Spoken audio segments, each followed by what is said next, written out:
चलिए आज एक नया टॉपिक है ना, और बहुत ही इंपॉर्टेंट टॉपिक है, निरक्षीय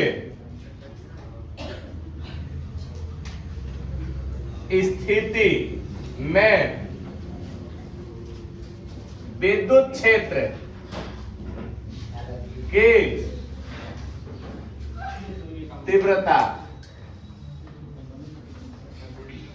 निरक्षीय स्थिति में विद्युत क्षेत्र की तीव्रता का एक नया व्यंजक है और बहुत ही इंपॉर्टेंट है। अगर पूरा ध्यान से अगर आप लोग देख लेंगे तो हमको उम्मीद है कि आप लोगों के दिमाग में बैठ जाएगा हमेशा के लिए। आज जो पढ़ाएंगे ना वो बुढ़ौती तक याद रही।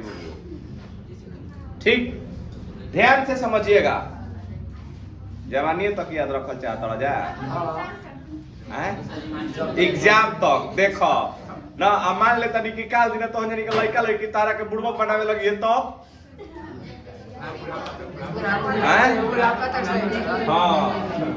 ऐसे ना, कम से कम आप लोगों की मम्मी पापा, इसमें से बहुत सारे लोग हैं ना, इतने सारे लोग हैं, इसमें से 10% लोगों के पिताजी साइंस किए होंगे, 10% ही लोगों के पिताजी साइंस पढ़े होंगे, और 15% लोगों के ही पिताजी एमए होंगे, और 20% लोगों के पिताजी ग्रेजुएशन होंगे। हाँ, 8वां-9वां तक पढ़ाई होता है, देखो है ना। हमारी मम्मी 5 तक पढ़ी, मेरे पिताजी 8वां फेल थे, समझ गए। और आज हम देख लीजिए, हम पीएचडी कर रहे हैं, समझ गए ना। तो कहीं ना कहीं अब मेरा बेटा भी मतलब हमसे आगे बढ़े, हम तो यही चाहेंगे। आप लोग का भी मतलब कि बेटा आगे बढ़ेगा, आप लोग भी यही चाहिएगा, लेकिन पहले आपको आगे बढ़ना होगा। हाँ, हम समझता नहीं, देखा तारा दिल के बात हम जानता नहीं, ऐसे देखा है बोर्ड पर ना। किसी को कहीं भी समस्या होगा पूरा बता दीजिएगा, जहां नहीं समझ में आएगा हम उसको पुनः बताएंगे, लेकिन उम्मीद करते हैं एक बार में ही सबको सेटिस्फाइड करें। दूसर की बार समझाने की कोई जरूरत ही नहीं पड़ेगी, और बहुत ही बेहतरीन है। देख लीजिएगा, हम सबसे पहले ना, हमारा आज का जो व्यंजक होगा वह है निरक्षीय स्थिति में विद्युत क्षेत्र की तीव्रता का व्यंजक। निरक्षीय स्थिति में विद्युत क्षेत्र की तीव्रता का व्यंजक है क्या, आइए इसको देखते हैं। यहां देखिए, हमने एक विद्युत द्विध्रुव बनाया, इंग्लिश में इसको बोलिएगा इलेक्ट्रिक डाइपोल। क्या बनाया? Electric dipole. निरक्षीय का मतलब होता है, सुनिए, अक्षीय का मतलब होता है उसके अक्ष में, और निरक्षीय का मतलब होता है विषुवतीय रेखा पर, मतलब कि उसके लंबवत। तो हमने इस, ध्यान दीजिएगा, एक हमने द्विध्रुव बनाया। क्या बनाया? तो द्विध्रुव पर क्या स्थित रहेला? हला ना आवेश। कौन? आवेश। एक बिंदु हमने ए रखा है और दूसरा का बिंदु क्या रखा है, समझ गए ना। अब इस ए पर हमने एक चार्ज रखा है, उस चार्ज का नाम हमने क्या रखा है, बोलिए? -q। क्या बोलता? हल ना, हेलो, पूरा एकदम हाँ डूबल बड़न गूगल में। अब ना चला देखो ये बाबू, इस एक भैया भौजी नहीं न थी, अच्छा, इस एक देखिएगा, एक पॉइंट हमने लिया ए और दूसरा का पॉइंट का लिया। इस ए पर आवेश हमने क्या रखा है, बोला जोर से। आई दूसरा वाला पर हमने आवेश रख लिया +q। क्या रख लिया? इसके बीच में हमने एक मध्य बिंदु रखा, उस मध्य बिंदु का नाम क्या हो गया? बोला ओ। समझ गया ना। यही ओ से, यही ओ से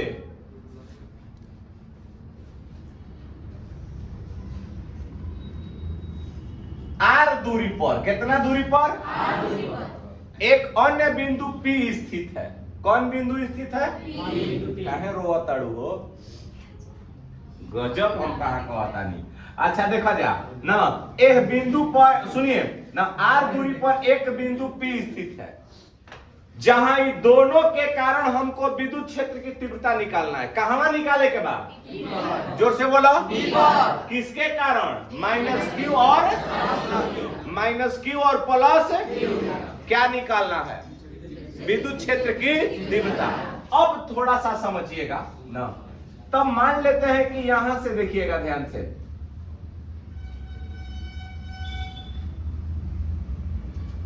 हमने एक यहां से इस प्रकार का क्षेत्र उत्पन्न, ठीक ना। बताओ द्विध्रुव अक्ष का जो मतलब कि हमारा लेंथ है, बताओ क्या होता है?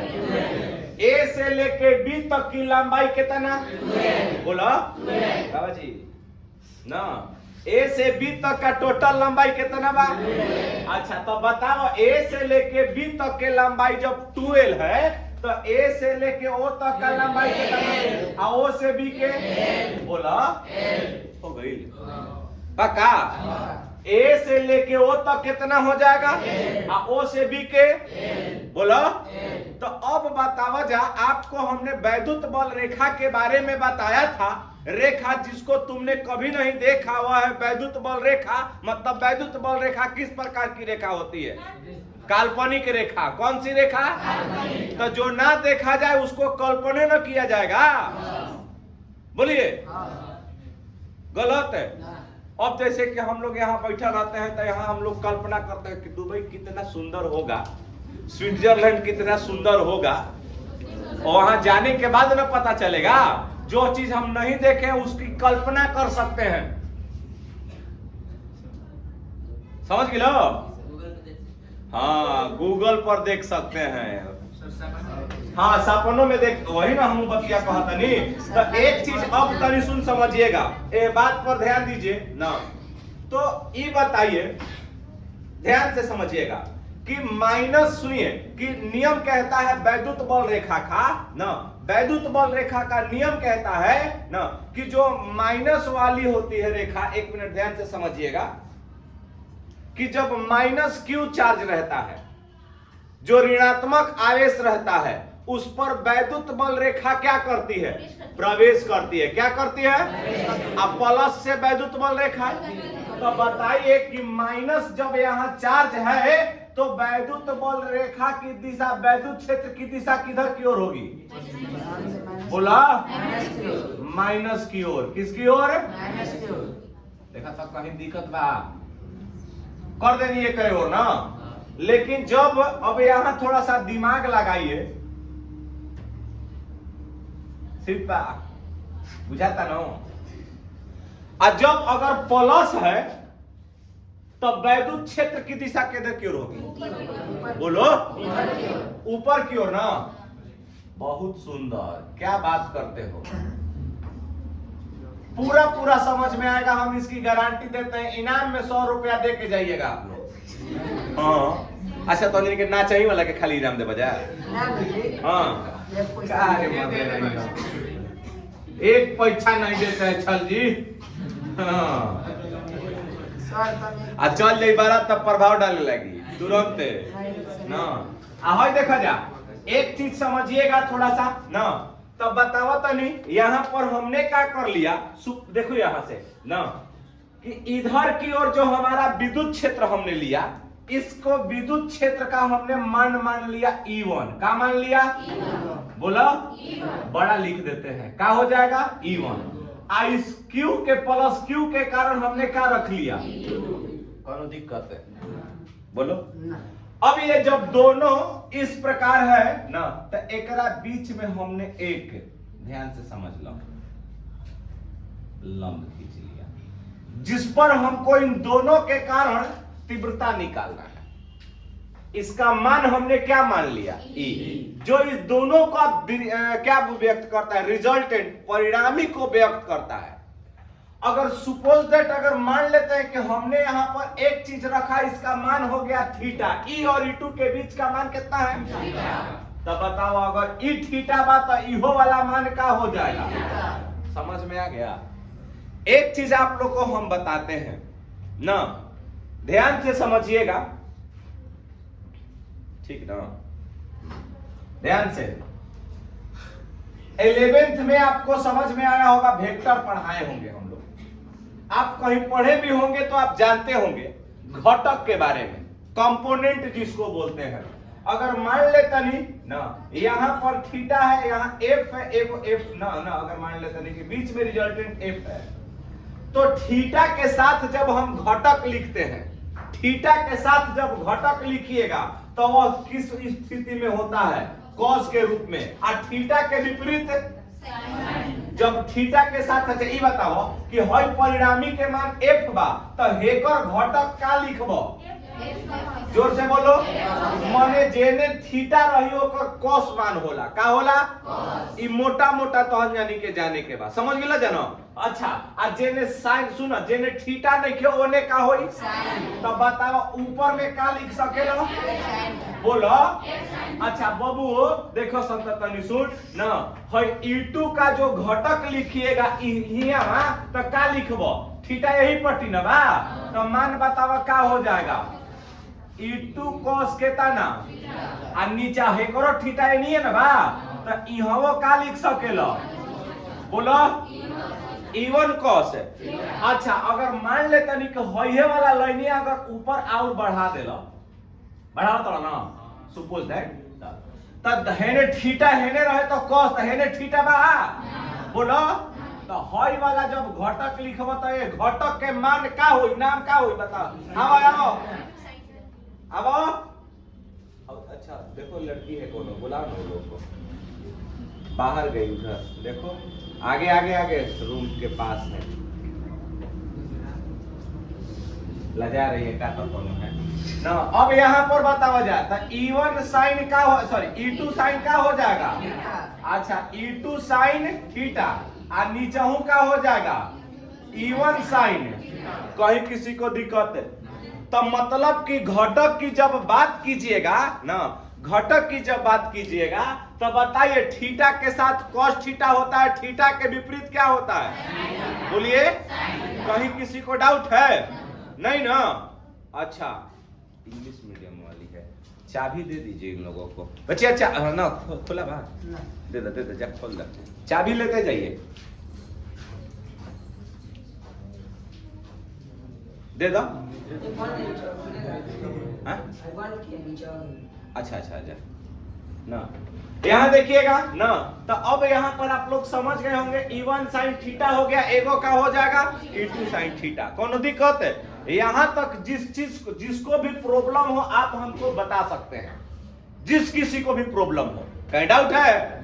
अब आइए समझाते हैं।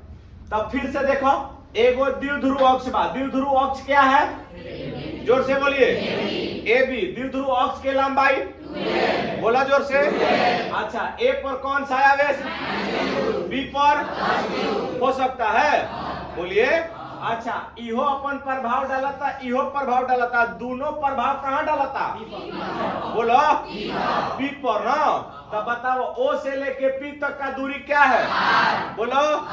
तो आप लिखिएगा कौन चीज, समझ गए ना? लिखना है कि माना कि एक द्विध्रुव अक्ष जिसकी लंबाई 2l है, माना कि AB एक द्विध्रुव अक्ष है, क्या बोलबा?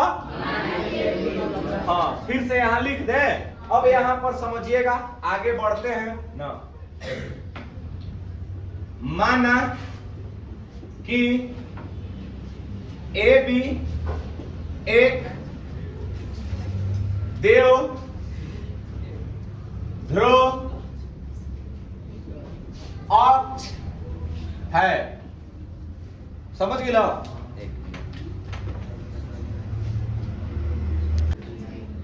देखिएगा ना, हमने क्या लिखा है कि माना कि AB एक द्विध्रुव अक्ष है।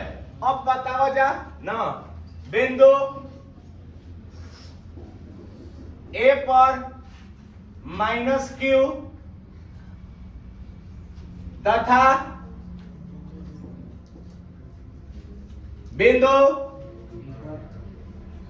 B पर कौन सा आवेश है?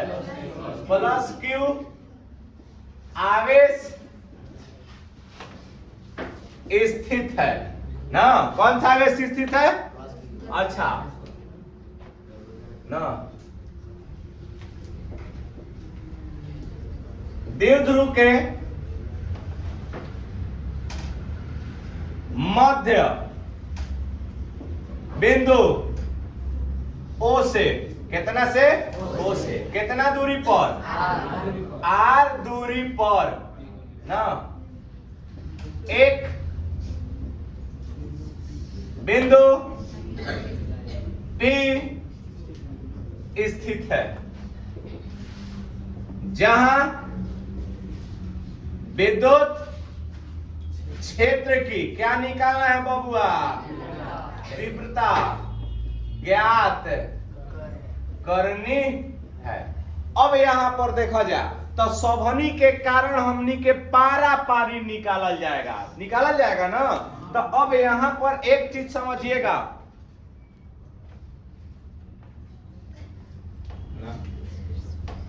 आइए सबसे पहले किसके कारण निकालिएगा, तब किसके कारण? तो सबसे पहले ये बतावा जाए एक चीज और ही ना, कि विद्युत क्षेत्र की तीव्रता बराबर फॉर्मूला का होता है 1/4 पाई एप्सिलॉन नॉट क्यू बटा में कितना। तो हमारा दूरी चाहिए नू कि ए से लेके पी तक के दूरी निकलबो ना, तब दूरी निकालने के लिए हम सबसे पहले त्रिभुज में लेकर के चलते हैं। तो लिखिएगा का त्रिभुज AO बी में, त्रिभुज AO बी में। तो बताओ ना, अगर यहाँ मान लेते हैं कि 90 डिग्री बन रहा हो, कितना डिग्री बन रहा हो? तो हई वाला मतलब कि कोण, सुनिए लंब एकरा में कौन हो जाएगा? OP। कौन? प्यार से बोला। O से लेके P तक की का हो जाएगा? लंब। AO का हो जाएगा? आधारा। कोण का हो जाएगा? तब पाइथागोरस प्रमेय में ना, पाइथागोरस प्रमेय 10 क्लास में पढ़ ले हो बजा कि बताओ कोण बराबर का होला? स्क्वायर रूट लंब का स्क्वायर प्लस कितना, यही ना होता है। तो कोण एकरा में का हो जाएगा? AP का हो जाएगा। अच्छा, लंब कौन हो जाएगा? OP। आधार का हो जाएगा? AO हो सकता है। तो AP बराबर OP के जगह यहाँ पर का रखब? R का रखब? R का स्क्वायर प्लस कितना, किसका मान हुआ? तो बताओ जैसे AOP बा वही तरह BOP बा, तो जितना AP के मान उतना ही किसका मान हो जाएगा? तो BPO के मान कितना हो गई? R स्क्वायर प्लस कितना। कहीं दिक्कत है किसी व्यक्ति को? तो जब दिक्कत नहीं है तो इसका दूरी बताओ कितना हो गया? R स्क्वायर प्लस कितना, एकरो दूरी कितना हो जाएगा? R स्क्वायर प्लस कितना। कहीं डाउट है किसी को? जब डाउट नहीं है तो आगे देखिएगा ना, तो हमनी के निकाला जाएगा माइनस। हाँ बोलो, क्या कहता रहो भलाई। चलो देखिएगा ना, अब एक चीज समझिएगा, माइनस Q के कारण विद्युत क्षेत्र की तीव्रता ना, हम लंबा नहीं खींचेंगे, थोड़ा सा शॉर्ट करेंगे। एक चीज ध्यान दीजिएगा ना कि हई दोनों एक के दिशा में होता है, E1 cos theta E2 cos theta. जब एक के दिशा में रहेगा तो ये दोनों जुट जाएगा। क्या हो जाएगा? जुट जाएगा। हई देखो, एगो ऊपर बा एगो नीचे, सब कुछ समान मतलब साइन वाला क्या हो जाएगा? कट जाएगा। एगो सट जाए या एगो कट जाए, मतलब हई दोनों को निरस्त कर दिया जाएगा। तो हई वाला के खाली मान लिखल जाएगा। समझ गिलो? तो अब यहाँ पर ध्यान दीजिएगा, माइनस Q के कारण विद्युत क्षेत्र की तीव्रता कितना हो? E1 हो तो बताओ E1 ना, अब यहाँ पर देखा जाए, समझ दीजिएगा, E1 इज इक्वल टू का हो जाएगा? E1 cos कितना थीटा, E1 cos थीटा, क्योंकि यही दिशा में नुबा हो। तो अब यहाँ पर जब मान देखबा, एक मिनट, तो E1 is equal to minus से हमारा कोनो मतलब नहीं के इहो क्षेत्र उत्पन्न कर रहा है, क्योंकि माइनस को जब मोड में डालिएगा तो वह क्या हो जाएगा? प्लस। तो बताओ E1 के जगह पर तो विद्युत क्षेत्र की जो तीव्रता है वह इस रूप में होता है ना। तो बताइए मान का लिखिएगा? 1/4 पाई एप्सिलॉन नॉट हो जाएगा ना। अच्छा, आप Q बटा में कितना, R के जगह पहले AP लिखबो ना, एपी का हो जाएगा स्क्वायर आ इंटू कितना ना cos थीटा। तब यहां पर समझ लीजिए ना, ध्यान से समझिएगा पूरा पूरा। तब मान देखा जा E1 is equal to 1/4 pi epsilon not ना। अब बताओ Q आ AP के जगह यहाँ पर R का स्क्वायर प्लस कितना ना L का होल स्क्वायर इंटू का हो जाएगा cos थीटा। हो सकता है तो जब एक के देख लो, जब स्क्वायर से तोड़िएगा तो E1 is equal to 4 pi epsilon not आ गुणे ना बतावा जा Q आ खाली का लिखाई R प्लस L का होल स्क्वायर आ इंटू का हो जाएगा cos थीटा। समीकरण नंबर कितना हो गया? अब किसके लिए लेके चलिएगा बोलो? तो अब बतावा जा ना कि बिंदु B पर उपस्थित आवेश प्लस Q के कारण P पर विद्युत क्षेत्र की तीव्रता। तब बतावा जा इहां का हो जाएगा उसी प्रकार E2 इज इक्वल टू का हो जाएगा E2 cos कितना हो जाएगा थीटा। यही वाला मानवा रख दीजिए क्योंकि सेमे ना है वो। तो E2 is equal to E2 के जगह पर डायरेक्ट का रखबो 1 में 4 पाई एप्सिलॉन नॉट आ Q बाटा में डायरेक्ट रख ली R स्क्वायर प्लस कितना L स्क्वायर आ इंटू कितना हो जाएगा cos थीटा। समीकरण नंबर कितना हो गया? कहीं किसी को डाउट है? अब हाँ बोलो ना ना लूटे पर खाली। अब तो देखो जा, अब जब दोनों हमने क्या बताया कि जब दोनों की दिशा एक ही तरफ हो रही है तो उन दोनों को हम क्या कर देंगे? जोड़ देंगे। क्या कर देंगे? जोड़ देंगे। तब मतलब अब यहां पर ध्यान दीजिएगा ना, ई नेट मतलब कुल विद्युत क्षेत्र। तब बतावा जा का हो जाएगा E1 आ प्लस का हो जाएगा E2।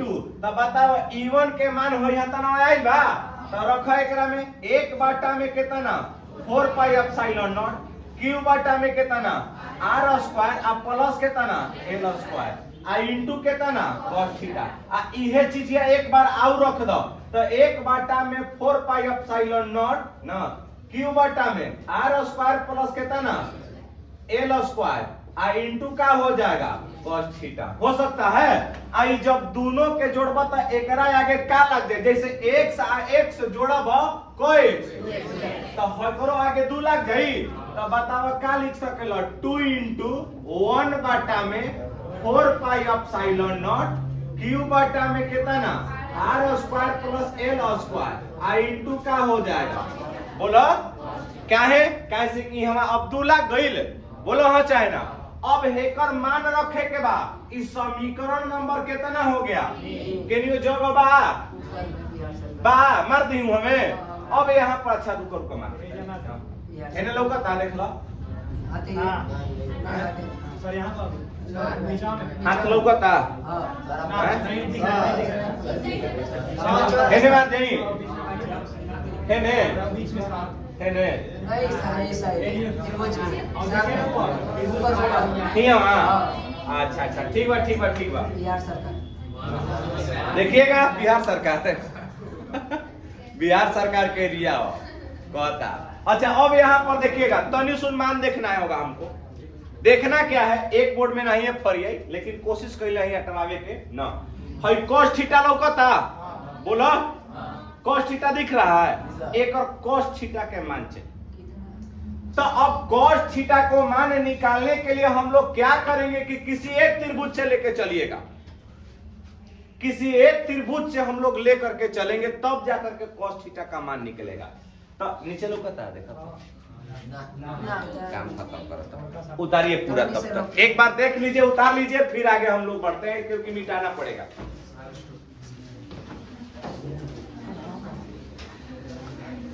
सब फरेस चलिए ताकि यहाँ पे ना अब हमको यहाँ से cos थीटा का मान निकालना होगा। cos थीटा कैसे निकलेगा थोड़ा सा समझिएगा। किसी एक त्रिभुज से लेके चलिए cos थीटा का मान निकल जाएगा ताकि यहाँ पे सभी लोग ना बताओ यहां से कि त्रिभुज एओ पी में एओपी देखा कहता है एओपी में ना एओ देखिए एओपी में चलिए बताइए लंब कौन होगा लंब अच्छा आधार और कौन बोलो कौन तो बस वही देख लीजिएगा तो cos थीटा बराबर फॉर्मूला होता है आधार बाटा में कितना लंब कहते सर ना आधार बाटा में अरे यानी कि ई हाल है ना ई सब कि यानी कि फूफो के मौसा कह देगा चल देखिए अरे तो चिन्हते नहीं खुजा तो यानी कि 9वें 10वां से ये सब पढ़े के बाद बताइए यहाँ पर अगर मान लेते हैं कि cos थीटा बराबर अगर हम लोग को निकालना होगा ना तब एकरा में क्या होगा ध्यान से देखिएगा ना अब आधार के जगह पर इसमें क्या लिखिएगा बोलो एल क्या हो जाएगा एल कौन का मान दिया है आर स्क्वायर प्लस कितना रूट में समीकरण 3 से समीकरण कितना से जब समीकरण 3 से लेके चलेगा तो E net is equal to मान हो जाएगा 2 इंटू 1 बाटा में ना 2 बाटा में कितना हो जाएगा 4 पाई एप्सिलॉन नॉट इंटू कितना क्यू बाटा में आर स्क्वायर प्लस कितना अच्छा cos थीटा हिया बहुए ना देखो cos थीटा बा ना ए cos थीटा के जगह हिया पर का रखबो जा एल बाटा में square root R square plus कितना जब कोई के अगर रूट हटता है बबुआ तो वह 1/2 पावर में हो जाला होला नु तब देखा जाता बताइए E net is equal to ना 2/4 पाई एप्सिलॉन नॉट ना अच्छा क्यू ना है देखो जो 2 आगे बा ना 2 में एल के गुणा करबो जा कितना हो जाएगा हाई वाला 2 के हटा के 1 कर देनी ना q इंटू कितना 2l r square plus l square एकर पावर में r square plus l square के पावर में 1 बाटा का रख देबो कितना रख देबो q इंटू 2l बराबर क्या होला बोलो तब देखो जा बहुत सुंदर याद तो है रे भाई p है जब आधार एकरा पावर में कितना बा तो आधार बराबर होता है तब पावर का हो जाला सट जाला तो r का स्क्वायर प्लस l का होल स्क्वायर l का स्क्वायर अब पावर में 3/2 हो जाई 1/2 के 1 जोड़बा तो 3 में कितना हो जाएगा क्लियर अब एक चीज यहाँ पर कंडीशन लगाओ अगर l यहाँ यदि l अत्यंत छोटा हो अत्यंत सूक्ष्म हो तो जब एल अगर सूक्ष्म होगा तब यहां पर मान हम लोग का लिखते हैं ना R is the much much greater than कितना एल है ना तो एल इज इक्वल टू का हो जाएगा तो एल के जब मान 0 रखबो यहां देख लेबे के ना हे में हो जाएगा ई नेट बराबर मान का हो जाएगा खाली का मिल जाएगा 1/2 में 4 पाई एप्सिलॉन नॉट एकरा बाद हियां हम चलते हैं ना तीर मार देते हैं ऊपर है ना ध्यान दीजिएगा अच्छा हो कितना गया बबुआ ना बताइए भाई एल के जगह पर 0 हो गया तो खाली क्या बचेगा तो ऊपर में बच गया पी आर का स्क्वायर अब गुणा हो जाएगा 3/2 से 2 से 2 का हो गया तो बताओ खाली ई नेट बराबर मान क्या मिला 1/4 पाई एप्सिलॉन नॉट बी बाटा में कितना बताइए कहीं डाउट है किसी को ये पूरा हमारा मान निकल के आ गया तो आएगा मान कि बोलिएगा कि निरक्षीय स्थिति में विद्युत क्षेत्र की तीव्रता का मान कितना होता है बी बटा में बी का हो द्विध्रुव बी बराबर सूत्र का होला q इंटू समझ गेलो बोला हमें तो अपनों ने लूटा गैरों में कहा था नहीं मेरी किस्ती भी थी डूबी वहां जहां पानी कम चलिए बाय जय हिंद जय भारत। करवा लेते हैं। हाँ